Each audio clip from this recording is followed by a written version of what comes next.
I am here with Bill Gates. We know him from Microsoft. We now know him for the Bill and Melinda Gates Foundation. Bill, it's great to see you. Great to see you here in particular because we know the Gates Foundation for its work on infectious diseases, child health, nutrition, agriculture, education, the list goes on. Why does Bill Gates care about finance? Well, it's all about helping the poorest. And one thing they don't have access to is bank accounts. The fee structure, if you have small amounts of money, is just too high. And we got involved in some traditional microlending, but just didn't see how that could scale up and get inexpensive enough. So now we're involved in trying to make sure we get a very efficient digital payment structure set up for all the poorest in the world to get financial products that work for them. What are you doing? The idea is that typically through the cell phone, you should be able to send money to your relatives. You should be able to track the money that's coming in, set aside money to buy seeds the next year. And there are countries where this is beginning to take off.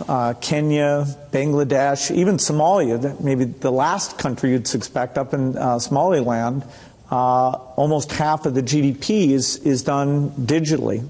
I don't need to tell you that the poor have been unbanked for as long as there have been banks. Why is this time different? Well, it's really the digital revolution. The poorest have bought cows, stored gold, put currency under their mattress, but they are getting cell phones. And the cell phone capability of identifying who's using the cell phone, letting you look at your spending patterns, that's going to be common sense. People are going to have help and lots of innovative products competing on top of this digital currency platform. So if technology, mobile phones for example, digital money, helps to increase access to financial services at the same time as it lowers the cost of delivery, why is philanthropy needed? Philanthropy should just be here to bootstrap this. There are a lot of regulations in this area, and understanding how those regulations can make the cost of remittances, where you're sending money back to your family in your country of origin, how right now that has about a 5% overhead on it. We think we have a role to make sure that, particularly for the smaller transactions, the regulations don't impose those very high costs. Once this gets going, then we'll step up to the applications and say, okay, how does a savings application help the mother make sure money's focused on the kids? How does it help them stay in school, set money aside for the uniform or for good future planning? Some of what you just described, the need to move money from place to place, the cost of doing so, the overhead, as you put it, makes me think, believe it or not, of Bitcoin, because some people have said, hey, Bitcoin is the answer to those problems. Are you a believer? Well, Bitcoin is exciting because it shows how cheap it can be. Bitcoin is better than currency in that you don't have to be physically in the same place. And, of course, for large transactions, currency can get pretty inconvenient. The customers we're talking about aren't trying to be anonymous. They're willing to be known. So the Bitcoin technology is key, and you could add to it or you could build a similar technology where there's enough attribution that people feel comfortable. This has nothing to do with terrorism or any type of money laundering. What kinds of people or private enterprises right now are helping to solve the same problems you're interested in? Well, in some countries, the mobile companies have been fantastic. In a few other companies, it's been the banks. In some countries, it's a startup company that's neither a bank nor a mobile company. In Bangladesh, the bKash offering runs across any phone, and they've gotten the regulations so that they have a product that we think will get very, very pervasive. So entrepreneurs are there. The enablement this creates, if you want to put in, say, electricity in a city, collecting your bills is one of the reasons why the underspending of infrastructure in these areas is a real thing holding back the economy. You mentioned banks. Are the legacy institutions, for the most part, banks, credit card companies, payment processors, friend or foe? Many of them want to have these additional customers, but they have to embrace the idea that the fees are going to be a lot lower. And so they have to find a way to service these new customers. Now, that means these customers aren't going to be coming into their branches, and they can charge a higher fee when you want to actually cash out.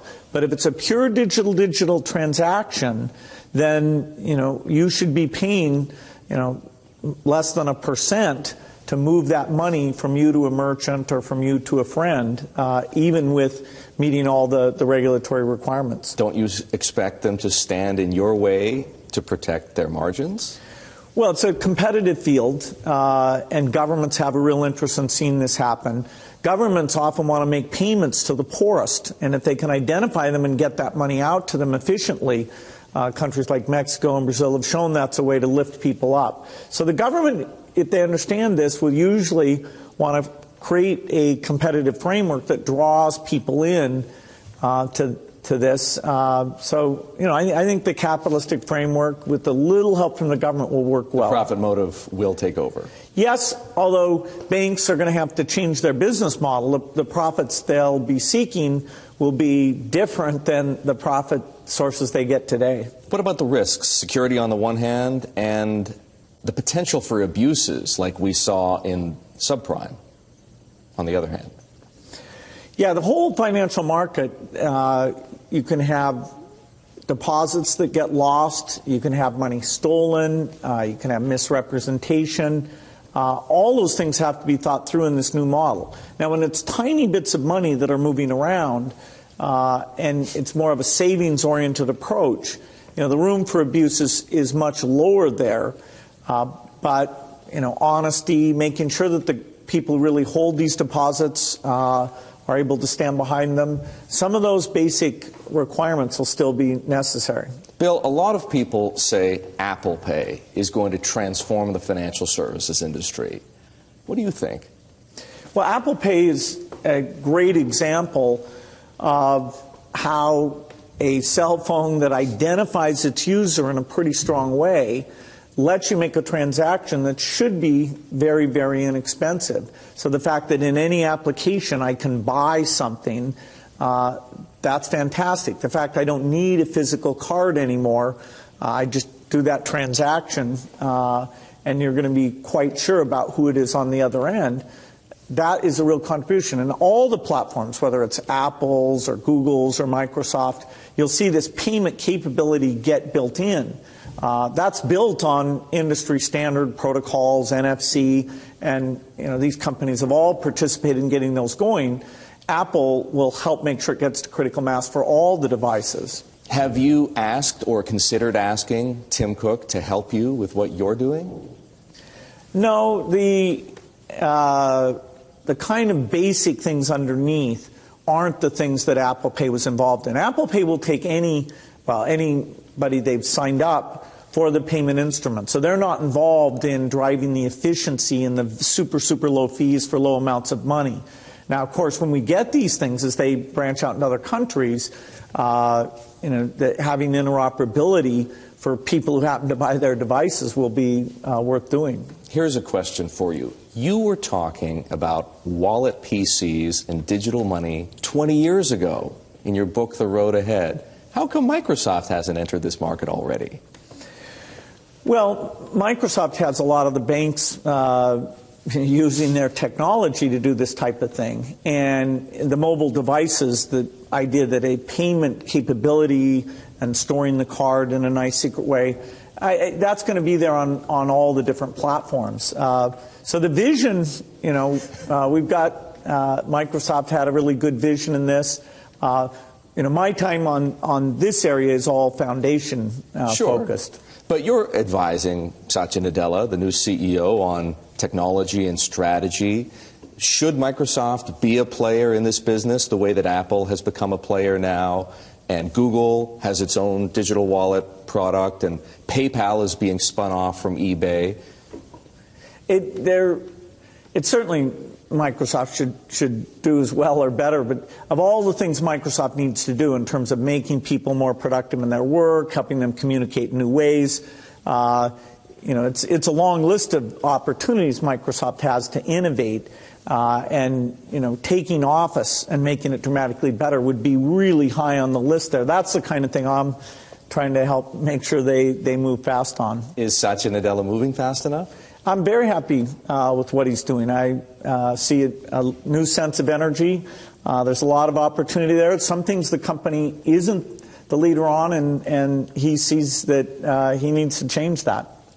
You've been outspoken on Ebola. You've donated $50 million to the fight against Ebola.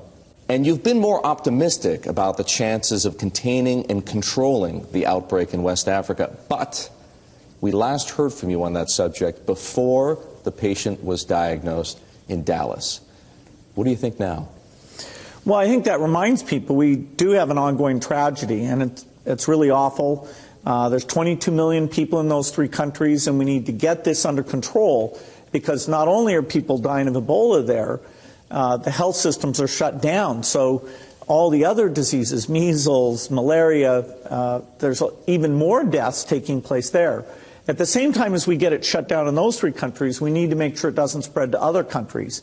Now, the richer a country is, if you have a good primary health care system, you should be able to handle that. So the fact that this Dallas patient was identified, the contacts are being traced, I feel confident the CDC is very much on top of that. I wish every country had a health system like that. There are parts of Africa that don't, so we're helping them build up the capacity that if a few people happen to come in with the disease, they'd be able to get on top of it. We helped Nigeria, and there was a case that went up there. Unfortunately, now all the contacts have been traced, and right now there's no Ebola in Nigeria. So the U.S. government's really stepping up on this, and I think that is going to let the world get on top of it. But we should have had better primary health care systems, and that's a long-term task. This reminds us to keep investing in. That's a very hopeful perspective, Bill.